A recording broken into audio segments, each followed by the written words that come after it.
Always trust. We ask the questions. What is needed in the world?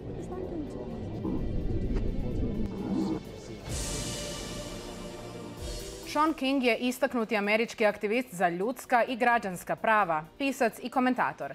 Stekao je priznanje za svoj aktivizam i zagovaranje pravde u vezi rasne jednakosti i policijske brutalnosti u SAD-u. Sudjelovao je u raznim pokretima i godinama koristi društvene mreže za podizanje svijesti o pitanjima sustavne rasne diskriminacije i nejednakosti.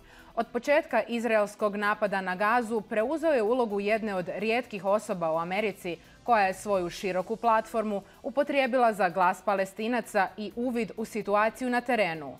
Shaun King, hello and welcome to Al Jazeera. Hello, thank you for having me and glad to talk to you. I've been looking forward to it. You've been a human rights activist for years. What led you to advocate for Palestine and Palestinians?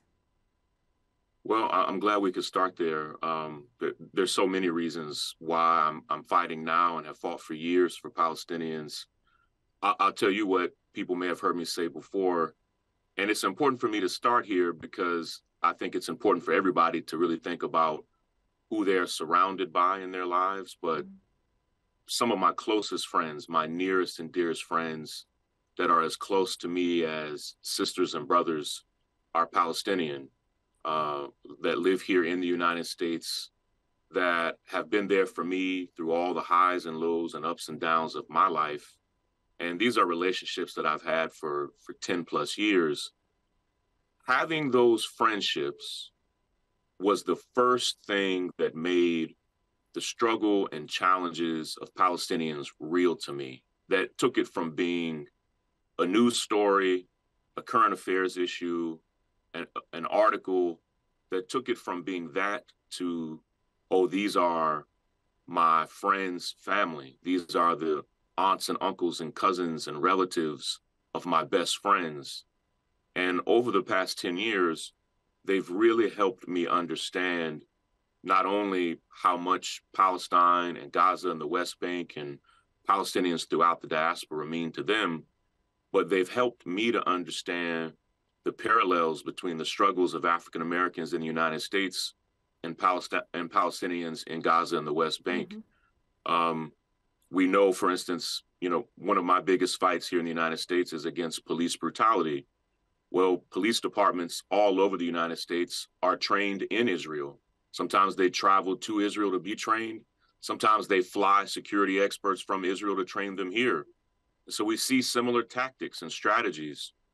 Even over the past month, I've seen tens of thousands of African Americans here in the United States see that parallel for the first time themselves when they see Gazans being rounded up or discriminated against, when they see people in the West Bank being arrested.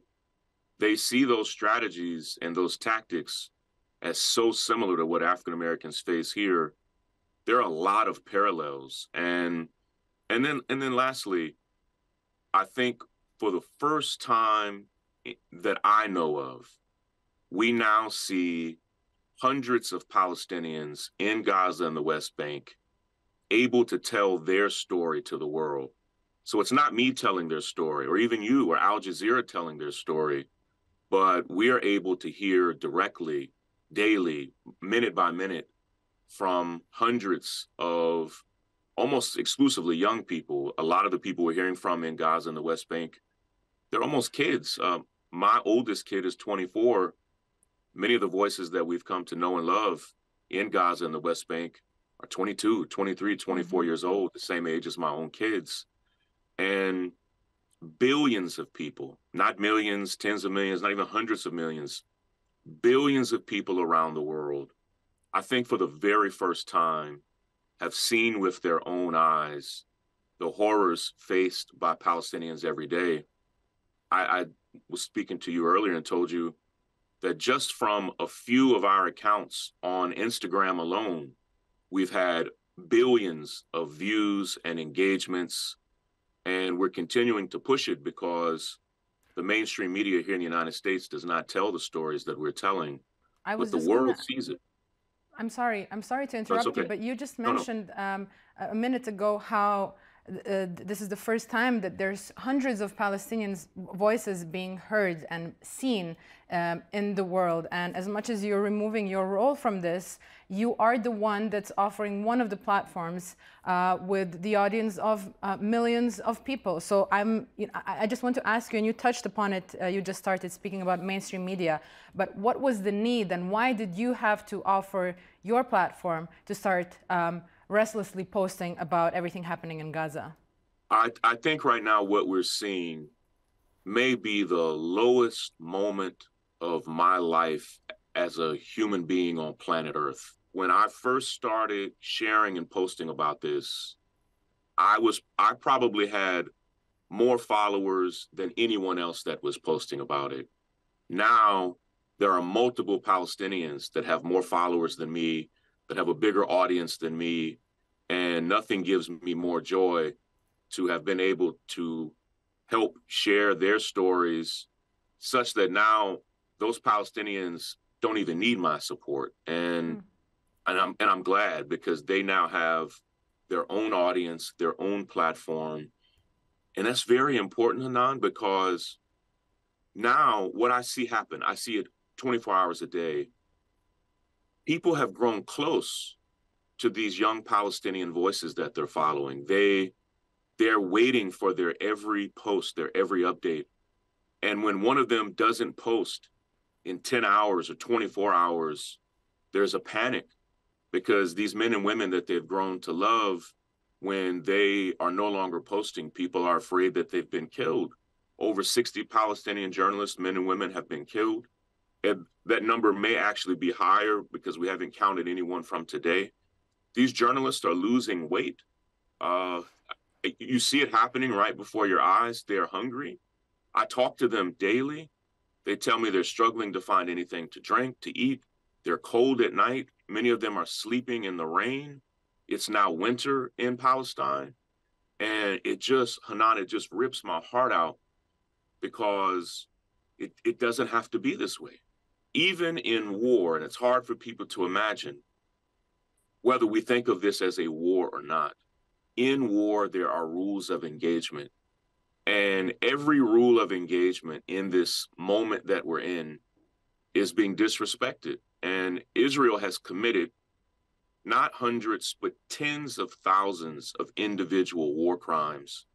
The people there, including those journalists, are experiencing that collective punishment.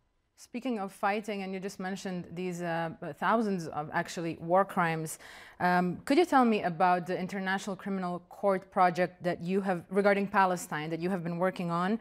We now know that there are several international attempts and pleas with the ICC for the prosecution of Israel and those involved. So I'm glad to talk about that, and I hope to explain something that might help the bigger issue make sense. In Palestine, Palestinians have no way to plead their legal case. It's clear to anybody that actually sees what's happening to Palestinians that laws are being violated. We're at over 20, Israel itself has said over 20,000 Palestinians have been killed, which is significantly higher than the number that Palestinians have given. But anytime there's an egregious wrong that happens to Palestinians, they don't have a judge to go to. They don't have a court to appeal to. They don't have attorneys that can plead their case. And so Palestinians, if they want any semblance of justice, it can't come from Israel. It has to come from the International Criminal Court. And thankfully, the International Criminal Court sees Palestine as a member state. And so Palestine is a member state of the International Criminal Court, as are 155 other nations that have all said, we will participate in this court. And so multiple groups have now created their own unique projects around the world to make sure that the International Criminal Court takes this seriously.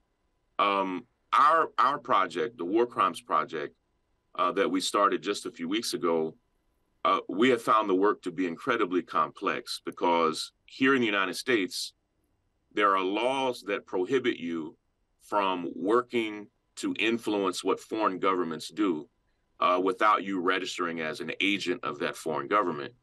And so we've been pushing as hard as we can behind the scenes to get as many nation states around the world to say, yes, these are war crimes. Now, hundreds of leaders around the world have said what we're witnessing is genocide, what we're witnessing is ethnic cleansing, and that these are war crimes.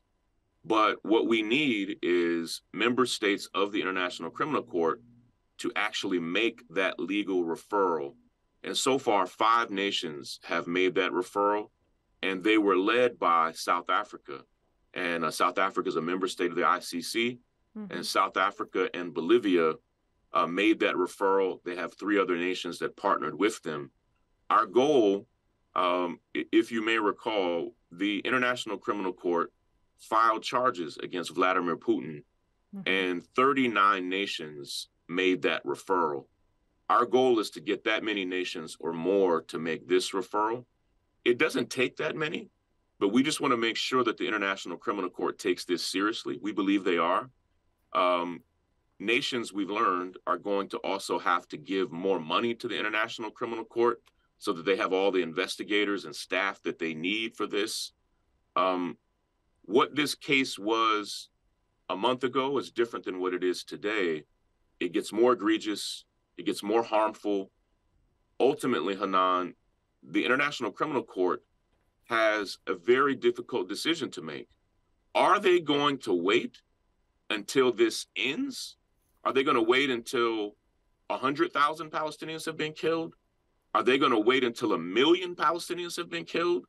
Or will they file charges now and issue arrest warrants now for Israel's leaders who are committing these war crimes?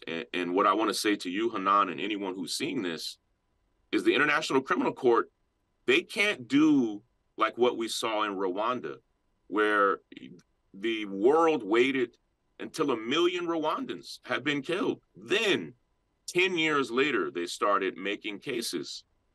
We need to have learned from that egregious mistake. When there are war crimes and when there's genocide, that never ends on its own. It has to be stopped. And the International Criminal Court is just one group that has some power to stop this. Well, just at the time of filming this interview, just before you entered the room, you told me you found out about the Spanish Minister of Justice, Mrs. Ione Belarra, losing her job post, and she's somebody that's been very vocal about asking for a ceasefire in Gaza and speaking about the big attacks on Gazan civilians. You've been in contact with her. What could you tell us about the significance of this? So first off, Ione Belarra is a hero to me. She has done as much work on this behind the scenes and up front as any single person I could name around the world. She has been bold and clear and just amazing from the first day. And millions of people, and including Palestinians, were so moved and touched to see Ione Belarra use her position as the justice minister there in Spain to call this what it is: war crime, genocide, ethnic cleansing, to say that it should be stopped. She's been very clear and precise. 3 days ago, we're a part of a working group of people that are working on this war crimes project together. She is really the leader of that project, and I'm just a part of that. And she told our group 3 days ago that she thought there was a chance that she could be fired and removed from her position. And when she told me that, I knew that she thought it was possible, but I didn't think that she would actually be fired. And when she told us this morning that she was just fired, I was devastated for her. I'm disgusted. I'm frustrated. But I'll tell you what she just told us. She says she doesn't regret a single thing that she said. She doesn't regret a single decision that she made. And what I told her is what I'll say to any of us. Ione Belarra made the decision to speak out, to use her influence, to use her power, to do everything that she could about this genocide. She did the right thing. And all of us, me, you, anybody who's listening, we can't think so much about the possible consequences that it silences us. Social media has become to be crucial in this war, and it's become actually a news outlet, a news platform in a way. It's morphed itself into something new, and you are one of the individuals in that community working on this. I want to ask you about the importance of social media in terms of reach and views that you have been getting, in terms of getting exactly that information from Gaza out, and to ask you about how significant it's been, and what have you stumbled upon? Have you made results? Sure. Well, I speak every day to probably 30 different men and women in Gaza, and they all now call themselves journalists, and many of them intended to be journalists. This was what they wanted to be with their lives. But some of them were just everyday people who were nature photographers. Some of them, they were, photography was a hobby of theirs. Some of them, before all of this happened, what they preferred to do was to photograph the beauty of Gaza, the beauty of Palestinians, and they've been thrown into this position. Every day, all day, I am speaking on the phone, exchanging voice messages and text messages and direct messages with these journalists in Gaza, to be able to help share the stories that they see. Most people that aren't there don't understand the geography of Gaza and understand that there's a lot going on in the north, in the south, and in central Gaza. And there are journalists all up and down in Gaza and in the West Bank.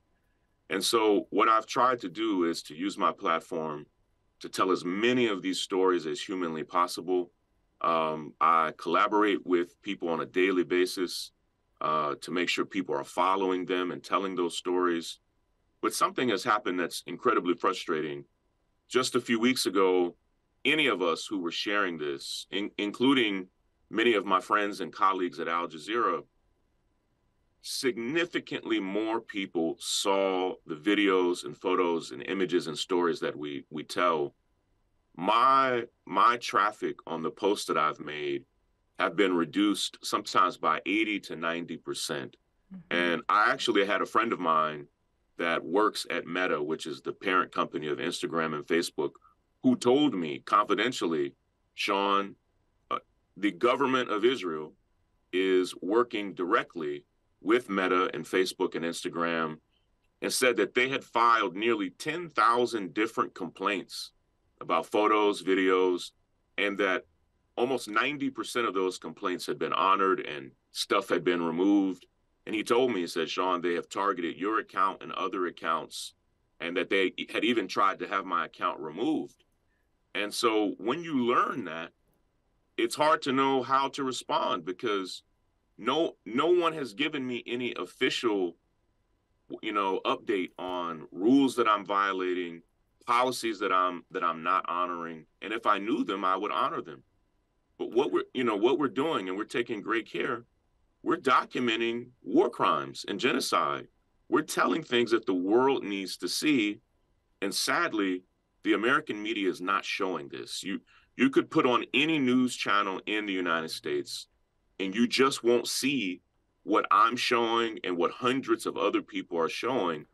So we now rely on these networks. And it's my belief that Israel sees that we've been able to use social media to influence how the entire world sees what's going on.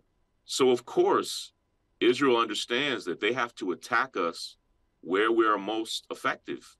But I'm not going to stop. Palestinians are not going to stop. You have been at least following the Palestinian cause for years now, and right now you have been heavily involved. Are you then seeing a change in people's perception of the truth coming out of Gaza? Maybe to say it like this, are you seeing a difference? Are things changing? Is the power of the narrative enforced by Israel and its allies, is it weaker now? So I would answer that with a yes and a no. So nothing is changing for Palestinians in Gaza. The pain and horror and trauma that they experience, it's the same today as it was yesterday, as it was last week. So for them, the only thing that's changed for Palestinians in Gaza is that they now understand that they're not suffering in silence, that their voices are now no longer unheard. You know, we say, Hanan, no one is voiceless. Everyone has a voice. It's just that some people's voices are unheard. But now Palestinians are being heard all over the world. And Hanan, it's had a major impact. There was just a poll released just 2 days ago that showed that 70% of Americans from both political parties, Democrat and Republican, 70% of Americans 18 to 34 disapprove of how Joe Biden has handled this situation. That's the highest number we've ever seen. That number normally would be 10%, 20%. Mm-hmm. What it shows us is that young people who get their information from social media, they are disgusted. But not just in the United States.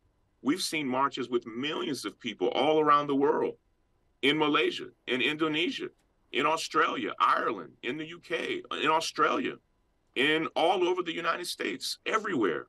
And in South Africa, throughout South America, in Turkey. We're seeing these protests and demonstrations, and that's because people see the injustices. And then the last thing, Hanan, the tactics and strategies that Israel has used in previous months and years, they're not working. So when they come out and lie and say this was a base for Hamas underneath Al-Shifa, and then show us what they show us, no one believes it. And so now, for the very first time in my memory, and people feel different ways about this, but now people are posting hilarious videos mocking the propaganda of Israel that people just see right through. And in years past, Israel would say these things and people would just uniformly believe it in most of the world. Now, when they come out and say there were 40 beheaded babies, we now know that wasn't true. When they come out and say so many different things about what's going on, when Israel says we are taking every care we can to not harm civilians, no one believes that. Not a single person believes that. Where in years past, the average person would just see it and assume it's true. When they say that Hamas is using people as human shields, no one believes that. Because they are murdering thousands and thousands of children, of women, of elders. They have bombed the homes of journalists who had nothing to do with Hamas. Mr. They King, bombed the homes of journalists. Yeah, go ahead, Hanan. I'm sorry, we don't have much time left. So regarding you just mentioned Hamas and you mentioned Israel. I just want you to quickly, if you can, reflect on the reports, and I know you also talked about this, in you assisting in locating and freeing one American citizen held hostage by Hamas in the early days of the war. Sure. On October the 8th, a young man named Ben Renan reached out to me in the comments on my Instagram page. And he followed me, and I didn't see it at first. Sometimes there are 20 and 30,000 comments a day made on my page. And he commented on my page that his sister had been kidnapped and was being held hostage.